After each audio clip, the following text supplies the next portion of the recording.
आज के इस वीडियो में हम लोग बात करने वाले हैं how to cancel the GST registration. जी हाँ, तो कई बार क्या होता है, बिजनेस अपने लिए जीएसटी का रजिस्ट्रेशन तो ले लेते हैं लेकिन कभी उनका बिजनेस चल नहीं पाता है और जिसकी वजह से उनको अपना जीएसटी कैंसिल करना पड़ता है। तो गाइस आज के इस वीडियो के अंदर हम लोग जानेंगे कि क्या चीजें आपको चेकआउट करनी चाहिए जीएसटी को कैंसिल करने से पहले, क्या रीजन हो सकती है आपकी जीएसटी को कैंसिल करने को लेकर। मैं आपको live step by step process बताने वाला हूं जीएसटी की कैंसिलेशन की एप्लीकेशन का, और जैसे एक बार आपका जीएसटी कैंसिल हो जाता है तो उसके बाद में आपको क्या स्टेप्स लेने हैं, ये सारी चीजें जानने को मिलेगी आपको एक ही वीडियो के अंदर। इस वीडियो को शुरू करने से पहले बताना चाहूंगा, अगर आप लोग एक टैक्स एक्सपर्ट की मदद से अपने जीएसटी का रजिस्ट्रेशन कैंसिलेशन करवाना चाहते हैं, लिंक मैं आपको सिंपली डिस्क्रिप्शन बॉक्स में प्रोवाइड कर दूंगा। तो चलिए गाइस शुरू करते हैं। तो देखिए गाइस, पहली चीज यहाँ पे आपको तीन चीजें यहाँ पे जरूर चेक करनी चाहिए जब भी आपको अपनी जीएसटी का रजिस्ट्रेशन कैंसिलेशन करवाना हो। पहली चीज ये कि आपने सारी जीएसटी रिटर्न यहाँ पे फाइल कर रखी हो।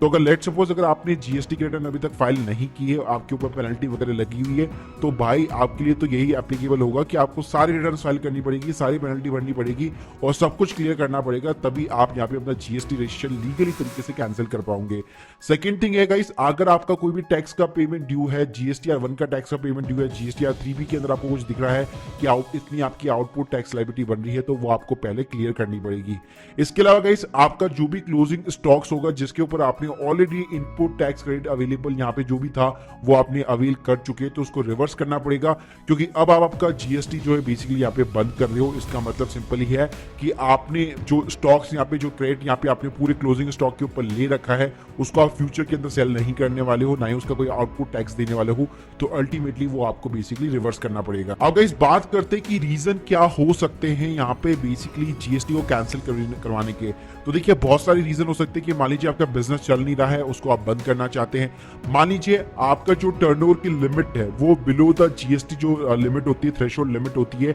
जिसके ऊपर आपको जीएसटी चाहिए होता है, जैसे प्रोडक्ट के केस में मोस्टली 40 लाख रुपए की लिमिट होती है, तो उससे नीचे आपकी जो है टर्नओवर यहाँ पे आ चुकी है, तो अब आप अपना जीएसटी जो यहाँ पे बंद करवाना चाहते हैं तो उस केस में भी आप यहाँ पे बंद कर सकते हैं। इसके अलावा गाइस हो सकता है आपने बिजनेस ही किसी तीसरे बंदे को दूसरे बंदे को यहाँ पे आपने बेच दिया है, तो उस केस में भी अपना जीएसटी उस बंदे के नाम पे ट्रांसफर करवाने के लिए कोई भी तरीका नहीं होता है, क्योंकि ये पैन बेस पे बेसिकली इशू होता है, तो उस केस में भी आपको अपना जीएसटी बंद करना पड़ेगा। इसके अलावा अगर लेट सपोज अगर आपने एंटिटी यहाँ पे चेंज की है, पहले आपकी सिंपली प्रोप्राइटरशिप फर्म थी या पार्टनरशिप फर्म थी, अब आप जो है एक बड़ी कंपनी बनाने जा रहे हैं, एक प्राइवेट कंपनी बनवाने जा रहे हैं, तो उसके अंदर भी आपको एक नया जीएसटी नंबर लेना पड़ेगा, क्योंकि सेम जो जीएसटी नंबर है वो एप्लीकेबल नहीं हो सकता है, तो उस केस में भी आपको प्रोप्राइटरशिप का बंद करना पड़ेगा, प्राइवेट कंपनी के लिए नया जीएसटी नंबर लेना पड़ेगा। गाइस ये बहुत सारे रीजन हो सकते हैं अगर आप जीएसटी नंबर को कैंसिलेशन करवाना चाहते हैं। अब गाइस बात करते कि प्रोसेस क्या है इसका, तो देखिए सिंपली 2 स्टेप में काम करेगा। एक स्टेप में आपको एप्लीकेशन फाइल करनी है, दूसरे स्टेप में सिंपली इसको गवर्नमेंट अप्रूव करता है या फिर डिसअप्रूव करता है। अब गाइस एप्लीकेशन फाइल करने के लिए जो मैंने आपको पहले चीजें बताई वो सारी कंप्लीट होनी चाहिए, आपकी रिटर्न्स एकदम फुलफिल होनी चाहिए।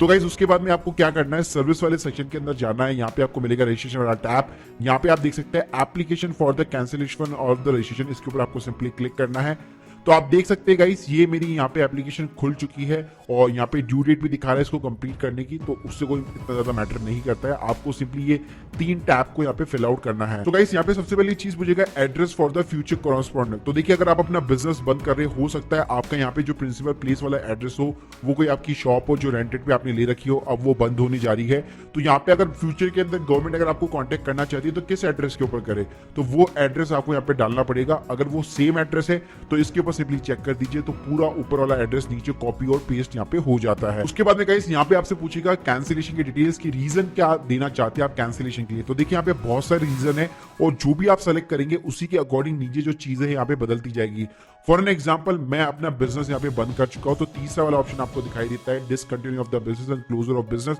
तो गाइस जैसे इसके ऊपर आप क्लिक करेंगे तो आप देख सकते हैं कब से आप इस रजिस्ट्रेशन को जो है कैंसिल करना चाहते हैं, तो आपको डेट डालनी है। मान लीजिए मैं 28 तारीख से यहाँ से कैंसिल करना चाहता हूँ, फिर नीचे जाऊंगा तो यहाँ पे आप देख सकते हैं वैल्यू ऑफ द स्टॉक्स आ रहा है। तो ये चीजें क्या है, अगर आपके कोई भी क्लोजिंग स्टॉक्स है उसके ऊपर कोई भी टैक्स वगैरह पेबल है बेसिकली, तो वो यहाँ पे आपको डिटेल्स डालनी है और वो यहाँ पे आपको सेट ऑफ कराना पड़ेगा, जो कि नॉर्मली आपके केस में एप्लीकेबल नहीं होगा। तो ये सबको आपको ब्लैंक छोड़ना और कुछ भी नहीं करना। लेट सपोज अगर आप कोई भी दूसरा रीजन यहाँ पे चूज आउट करते हैं, for an example change in constitution of the business, तो यहाँ पे आप देख सकते हैं उसी के अकॉर्डिंग यहाँ पे चीजें जो है चेंज हो जाएगी। तो लेट सपोज अगर आप किसी बिजनेस को यहाँ पे जो है ट्रांसफर करना चाहते हैं तो आप उस नए वाले बिजनेस का यहाँ पे जीएसटी नंबर नंबर डाल सकते हैं, तो आप देख सकते हैं ये जीएसटी आपका बंद हो जाएगा। और जितनी भी क्रेडिट्स वगैरह है उसका वैसे अलग प्रोसेस होता है, लेकिन ये बेसिकली आपको एक रेफरेंस के लिए चीजें मांगता है। इसके अलावा गाइस यहाँ पे बहुत सारी चीजें, मान लीजिए death of the sole proprietor, मान लीजिए जो प्रोप्राइटर था उनकी यहाँ पे डेथ हो चुकी है, तो उस केस में भी यहाँ पे सिंपल वही चीजें जो बेसिकली यहाँ पे हम लोगों ने देखी, बस नीचे आपको एक सपोर्टिंग डॉक्यूमेंट लगाना पड़ेगा, उनका डेथ सर्टिफिकेट वगैरह हो सकता है, तो कोई भी आप सपोर्टिंग डॉक्यूमेंट यहाँ पे अटैच कर सकते हैं। ऐसे गाइस कोई अदर रीजन है तो यहाँ पे आपको अदर्स लिखना है और अदर में स्पेसिफाई लिखना है, और नीचे बेसिकली आपको कुछ भी नहीं करना, सेम चीजें वही आपको देखने को मिल जाएगी।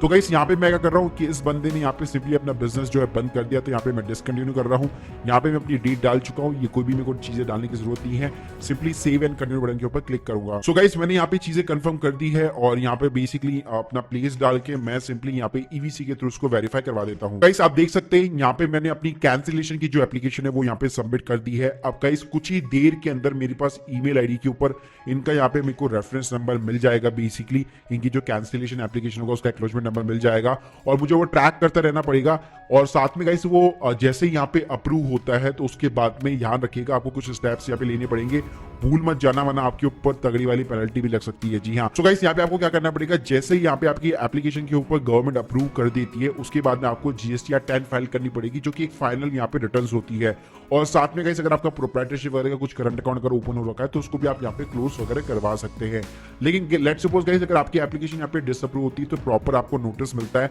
उस नोटिस के अंदर चीजें लिखी होती है कि लेट्स सपोज अगर आपने अपनी रिटर्न्स वगैरह फाइल नहीं कर रखी है तो आपको पेनल्टी वगैरह पे करनी पड़ेगी, या लेट्स सपोज अगर आपकी कोई टैक्स लायबिलिटी पेंडिंग है, तो जो भी रीजन होगा वो आपको नोटिस के अंदर दिखाई देता है। तो गाइस ये एकदम पूरा लीगल तरीके से प्रोसेस होता है अगर आप अपना जीएसटी नंबर यहाँ पे सिंपली कैंसिलेशन करवाना चाहते हैं। तो guys hope you like this video. अगर आपको एक लीगल एक्सपर्ट की सलाह चाहिए, उसकी कंसल्टेंसी चाहिए, उसकी हेल्प लेना चाहते हैं बहुत ही कम कॉस्ट के ऊपर, लिंक डिस्क्रिप्शन बॉक्स में है, जरूर चेकआउट कीजिएगा।